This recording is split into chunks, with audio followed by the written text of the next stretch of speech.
You know, this is approaching Zedge of Alexandria 2 initial Oud for Greatness hype level.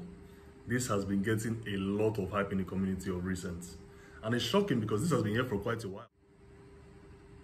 I can just imagine myself in a very lovely, smooth tuxedo at, a luxury gala or something. Like, this is just, it oozes class, it oozes upscale, top level.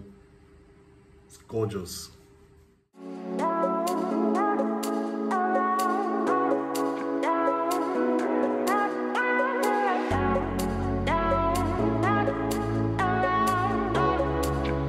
Hello guys, my name is Chike Okafo and welcome to Richmond Perfume, a channel that makes you smell better than ever.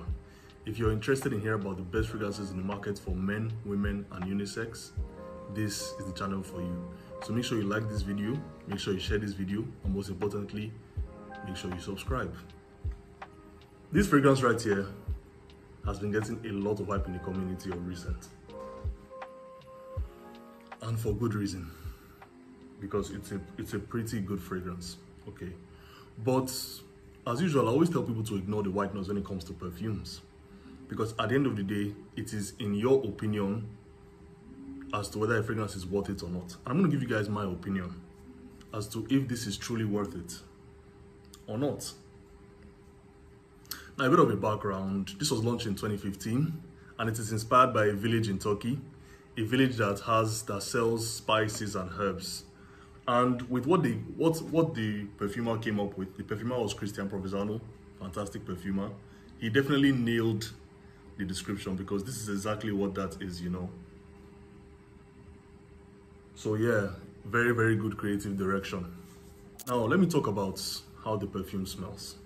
Okay, what does it smell like? I'm not gonna bore you with the notes. I'm just gonna tell you directly how this smells. Let me spray it again.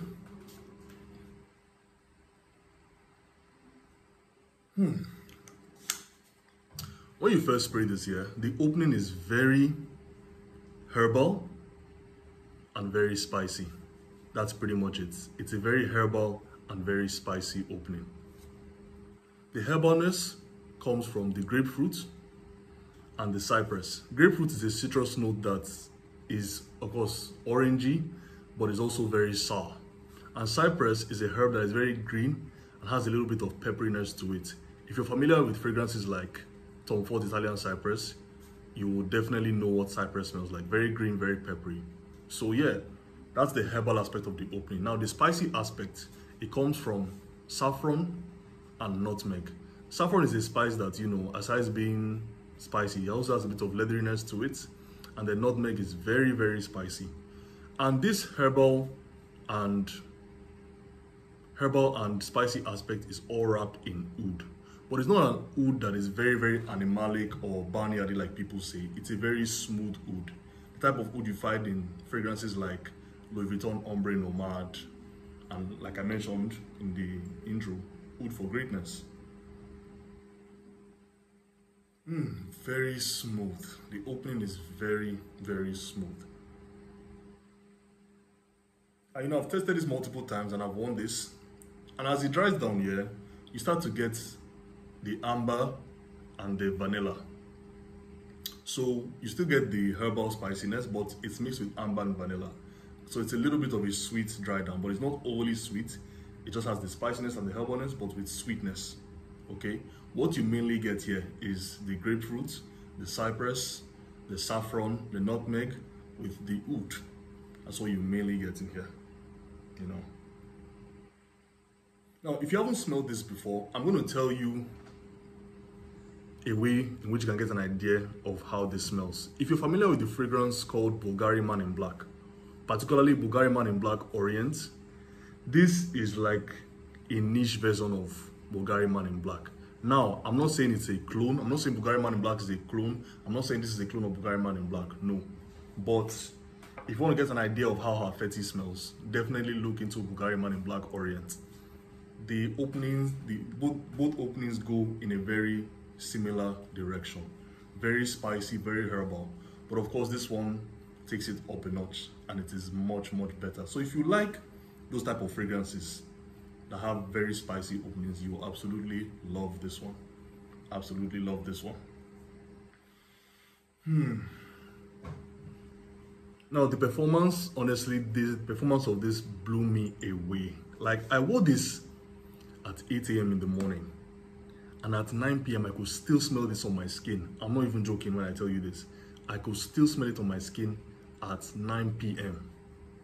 That's 13 hours of longevity. And throughout the day, I could smell myself. So I can tell you that the projection is very, very good. So yeah, performance, outstanding. 10 over 10. Now, where will you wear this to? I'm not gonna lie, this, in my opinion, is not very versatile. This is a very, very situation or location-based perfume. When I smell this fragrance, you know, it just transports me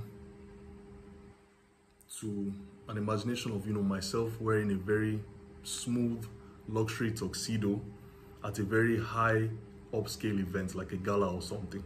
This is a very, very upscale fragrance. This is upscale. This isn't something that you just wear, you know, casually.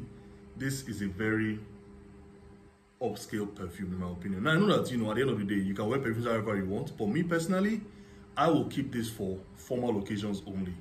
This is a very formal scent, a suit up type of scent, you know. God. So yeah, this is a very formal scent, in my opinion.